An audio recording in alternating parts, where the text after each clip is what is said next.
Alright, welcome back. It's time for Jerry and the Goddesses, Part 6. Trigger warnings for this, same as the last pretty crude discussion of grown-up stuff. So, here we go. Okay, Mr. Williams, this all looks like exactly what we like to see. So my question to you is this. Do you think you can pass a polygraph and background check?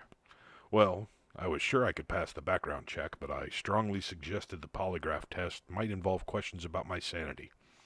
Admitting to being in a relationship with two different ancient goddesses would look bad.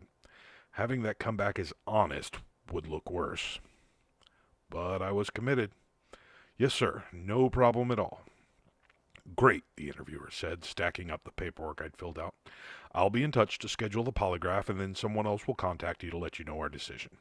It was a pleasure to meet you, and good luck. I shook his hand and walked out of the office. It was a nondescript little suite in a government building downtown and had actual signs on the door that said CIA. Sarissa and Inanna were waiting for me in the car. Well, Sarissa asked, how did it go? I grinned, proud of myself. He said my info was exactly what they like to see. Sarissa clapped and squealed with delight. Inanna pumped her fist and grabbed my shoulder from the back seat, shaking me hard. We should celebrate, Inanna said. Sarissa turned around to give her a bright smile. Tap house? She asked. Tap house! Inanna howled. They both looked at me. Tap house? Sarissa asked suggestively. Try to say that 5 times fast. I sighed.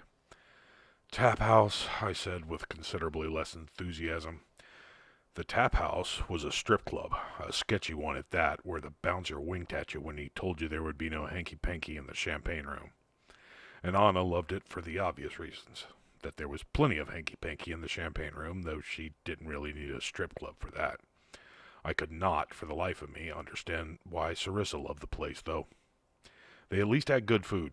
I'll give them that. I started the engine and drove to the Tap House. The bouncer gave me the same disgusted look he always gave me when I walked in with 2 beautiful nude women, but he took my cover without complaint and opened the rope barrier. We went immediately to the bar, as we had since our first trip here, and rented a private room. We asked the topless hostess to bring menus as she led us back. She showed us our room and left, and 2 more topless women immediately asked if we wanted lap dances. Sarissa and I did not, but Inanna most certainly did. So we sat and pored over the menu while Inanna cavorted with the dancers. I tried not to look. It made me blush, especially once the moans started. One cannot simply give the goddess of sex a lap dance without it becoming something more, after all. We settled on steaks for ourselves and Inanna, and waited for the hostess to return to take our order.